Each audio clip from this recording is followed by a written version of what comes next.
taken that to heart. I enjoy the challenge of what may be out there. I have mentioned to you that, yes, I have followed science fiction. I have gone to conventions, even. I'll say it on the record. Got to break the ice somehow. But, I have done that, right? But there's nothing wrong with that.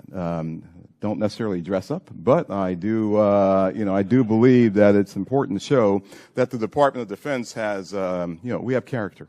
And we're people just like you, just like the American people. We have our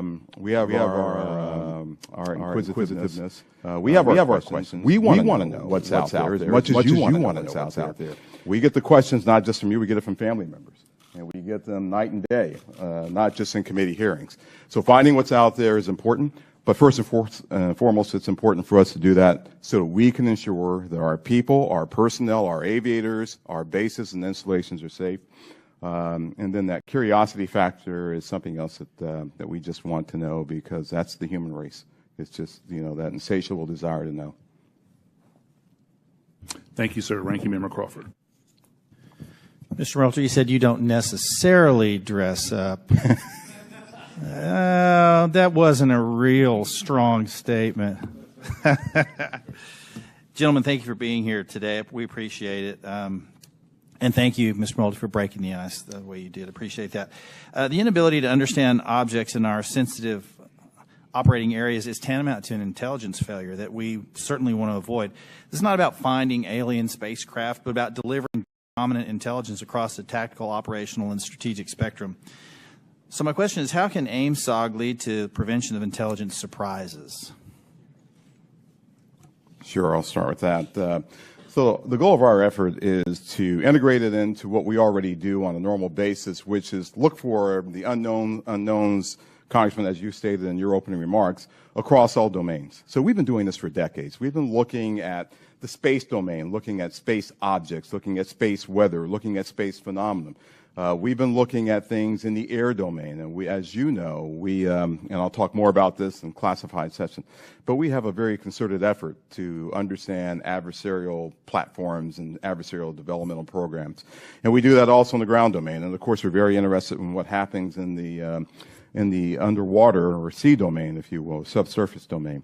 So if there are objects that our aviators or air crews are encountering in this air domain, and their sensors are discovering or detecting some of these objects, we want to just bring that in to the normal process that we have for identifying unknown unknowns. We want to make sure we have the intelligence requirements that allow us not only to look at that event from the time that it occurs forward, but maybe retrospectively we want to go back and see if we can get to the left of that event to say, was there some developmental program that we, to get to your technical surprise issue, sir, that we should have known about? And if so, how do we put that intelligence requirement in place to ensure that we are following an adversarial development or any other development that may be out there? So that's what we want to do in terms of normalizing this and bringing it into the normal process of how we identify unknown unknowns. So you mentioned fidelity, and I think it's important to talk about the relationship from the Navy as the lead agency on this. How do you interact with Space Force, Air Force to create that degree of fidelity? We're talking about sensors and so on. And I guess where I have some concerns that many of the images that we see commonly in this committee and even in open source, the resolution and the clarity that would allow a robust technical intelligence analysis is challenging. So is AIMSOG prepared to address the quality and quantity of data collected on UAP to advance intelligence collection? And do you have the adequate sensors you need to collect that high-quality data? One of the lines of effort that we have is looking at our sensor capabilities and to understand whether or not, as the video showed that Mr. Bray displayed, sometimes it's very fleeting data that we have on some of these objects. And we want to make sure that, one, our systems are calibrated. to actually be able to collect on the objects. You know, our sensors today they're calibrated for specific things. We want to make sure they're calibrated for things of this nature, things of this size, things of this velocity, if I can use that term. We want to make sure that once we have that data is stored in some standardized method that we can then extract and that we can feed into our system real time. So we do not want this to take some prolonged period of time for us to get that data. But our goal is absolutely to have that high fidelity information that we get from all sensors, and we want to be able to integrate that with what we may have off of ground-based sensors. So whatever we may have on a platform, whatever we may have on the ground, whatever we may have from other sensors that we may have in different domains, we want to be able to integrate that all and get this integrated picture as we would, as I said, with any other unidentified objects or things that we are tracking as a part of our normal intelligence responsibilities.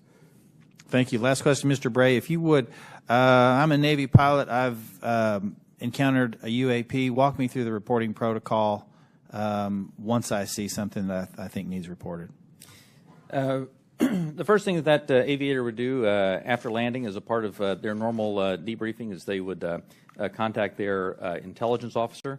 Their intelligence officer would then walk them through first filing a data preservation to ensure that whatever sensor data may be on the aircraft, that we preserve that so that it's available for later analysis. Second, they would actually fill out a form that includes details like where they were operating, altitudes they were operating, speeds, what they observed, whatever sensor data they may have recorded from that.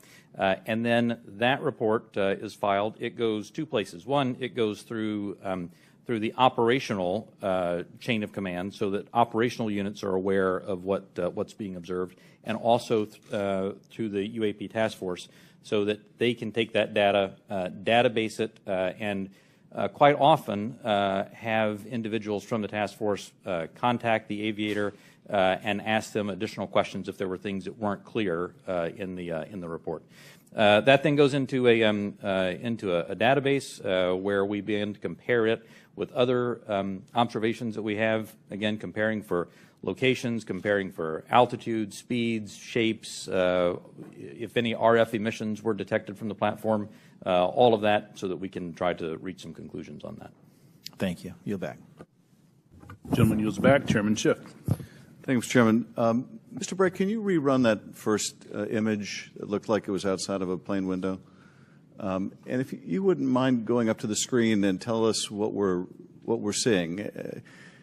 Not that you can necessarily tell us what we're seeing, but explain what we should be looking at in that first image. Outside of a plane Absolutely. And Alexi, what I'll if ask you wouldn't is if mind you going up to the screen and tell us what we're seeing. Not that you can necessarily tell us what we're seeing, but explain what we should be looking at in that first image. Outside of a plane Absolutely. And Alexi, what I'll if ask you wouldn't is if mind you going up to the screen and tell us what we're seeing. Not that you can necessarily tell us what we're seeing, but explain what.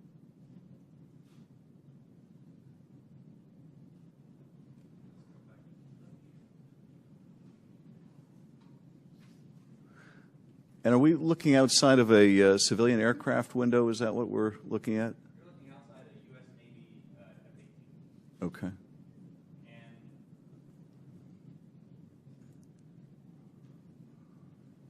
Great, shows how difficult the analysis is. Go just a little farther forward.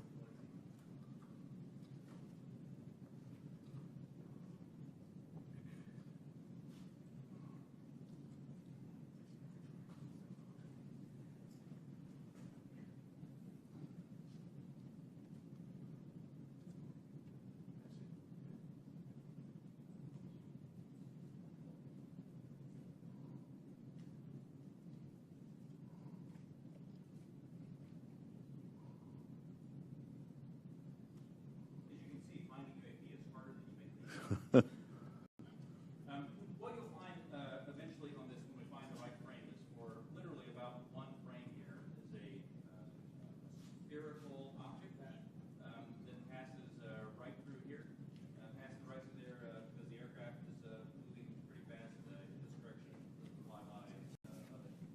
And it is a. Is that it right there? That is it. There we go. Off in the distance. Can you point to the screen again what we're supposed to be looking at?